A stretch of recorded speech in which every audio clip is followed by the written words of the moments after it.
일찍이 창녕 사람으로 관직이 판돈형에까지 이른 조광원이라는 사람이 있었다.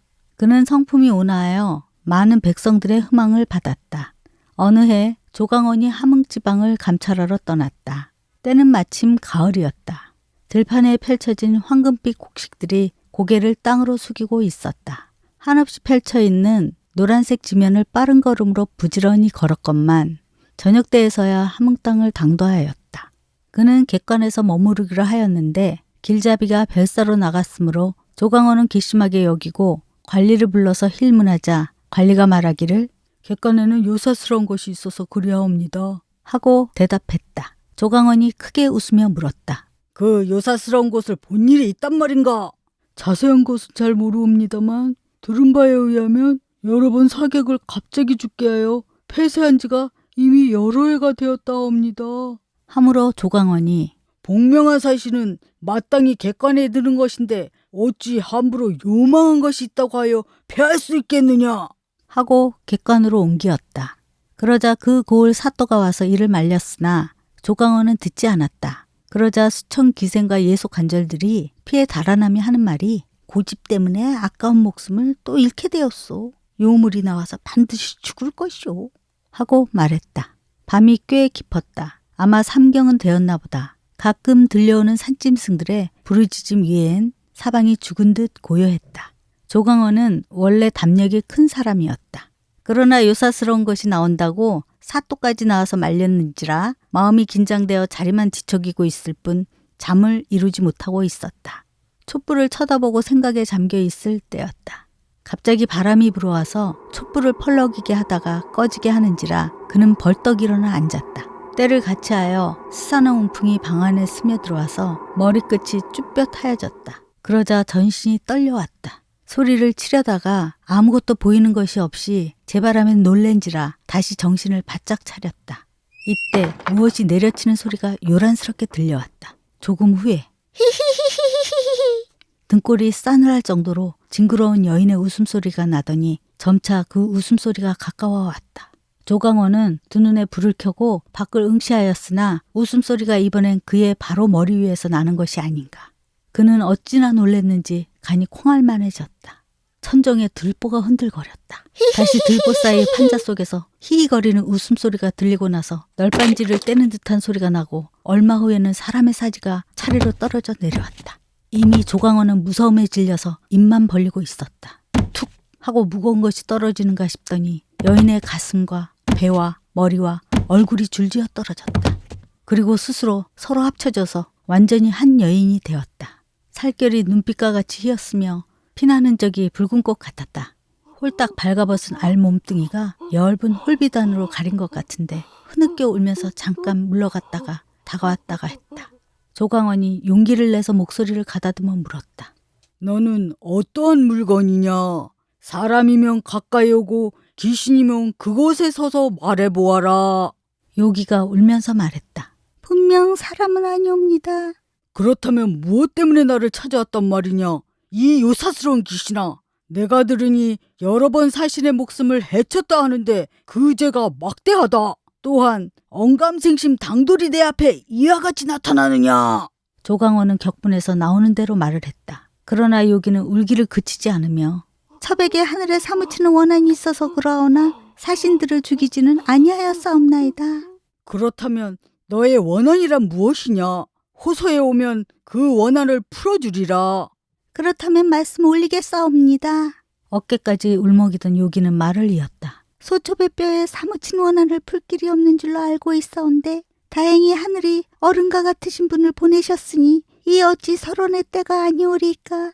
소첩이 원한을 풀려고 이곳에 오면 사신 나그네가 대개 죽어가는데 실은 첩의 죄가 아니옵니다.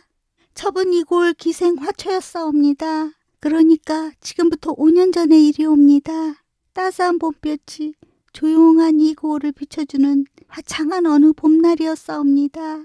낮에 고달픔을 풀기라도 하려는 듯 사또는 밤에 저를 이 방으로 데리고 와서 첩은 이 방에서 모시게 되었사옵니다. 밤이 깊었는데 제가 소피를 보려고 바깥으로 나갔었는데 관노인 무쇠란 자가 기둥 아래 숨어 있다가 첩이 나가자 등떠미를 꽉 잡고 동산으로 끌고 가서 겁탈을 하려고 하므로 첩이 죽음을 무릅쓰고 말을 들어주지 않자 무쇠는 힘이 장사인 놈이라 첩의 치마를 갈기갈기 찢어서 알몸을 만든 다음 다시 달려들어서 겁탈을 하려 하여 제가 소리를 치자 찢어놓은 치마폭으로 입에 자갈을 물리고 또다시 그 육중한 몸을 가까이 대려 하므로 첩은 죽기를 한샀고 반항을 하였던 것이옵니다. 몇 번이나 알몸이 된 첩을 겁탈하지 못한 무쇠란 놈이 화가 나서 큰 돌로 내 몸을 짓지어서 사지가 가지처럼 잘려 이 모양이 되었사옵니다. 어찌 천하의 지극한 원한이 아니겠나이까. 길게 사연을 이야기하면서도 요기는 여전히 흑흑 흐느껴 울고 있었다. 조강원은 다 듣고 나서 마땅히 처치해 줄 것이니 속히 물러가라 하니 그 여인은 다시 울면서 절을 하고 사라졌다. 방은 늦게 떠오른 달빛으로 환하였다. 화초는 가난한 농가집에서 태어났다. 어릴 때부터 워낙 얼굴이 예뻐서 남자라면 모두 욕심을 낼 정도였다. 배곡같이 흰 살결은 농촌에서 가히 보기 드문 살결이요. 가끔 일할 때 고개를 숙이면 동구스름한 어깨 위에 나타난 허여스름한 목덜미는 깨물고 싶도록 귀여웠다. 화초의 아버지 박서방은 술이라면 사죽을 못 쓰는 위인으로 길가에 쓰러져서 주정을 피우는 일이 한두 번이 아니었으며 이름난 고주망태였다. 남자가 술만 먹고 일을 하지 않자 화초의 어머니는 들로 산으로 뛰어다니며 하루 종일 일로 지새우는 일복이 많은 여자였다. 그렇게 일만 하던 화초의 어머니가 피로가 겹쳐서 그만 병이 나고 말았다. 술만 퍼먹는 박서방이 부인이 아프다고 술을 먹지 않을 리 없었다. 그러니 느는 것은 빚이었다. 그럼에 어머니의 약 한 첩 사다 드리지 못하는 화초는 실로 가슴이 아팠다. 어머니의 병세는 아주 악화되어 이젠 살아날 희망조차 없는 것 같았다. 화초는 관기로 들어갈 것을 결심하고 집을 나와 버렸다. 얼굴이 예쁘고 살결이 곱다 해서 사또의 수청을 매일 들어야만 했다. 이렇게 해서 번 돈은 꼬박 어머니의 약값으로 보냈다. 지극한 딸의 효심에 하늘도 무심히 있을 수가 없었던지 화초 어머니의 병은 거짓말처럼 완쾌되었다. 병이 다 나은 어머니는 화초를 불쌍히 여기며 자식도 하고 중얼거리며 눈물을 흘리곤 하였다. 어머니가 완쾌된 후에도 화초는 자기가 번 돈을 꼭꼭 어머니에게 보내서 살림에 보태게 하니 얼마 후엔 넉넉한 살림을 하게 되었다. 화초는 자신의 괴로움을 오직 어머니의 생각을 하며 잊고 살았다. 그러던 어느 날 낮부터 주엉으로 치기가 서린 사또가 문제의 이 객관으로 불러들였다.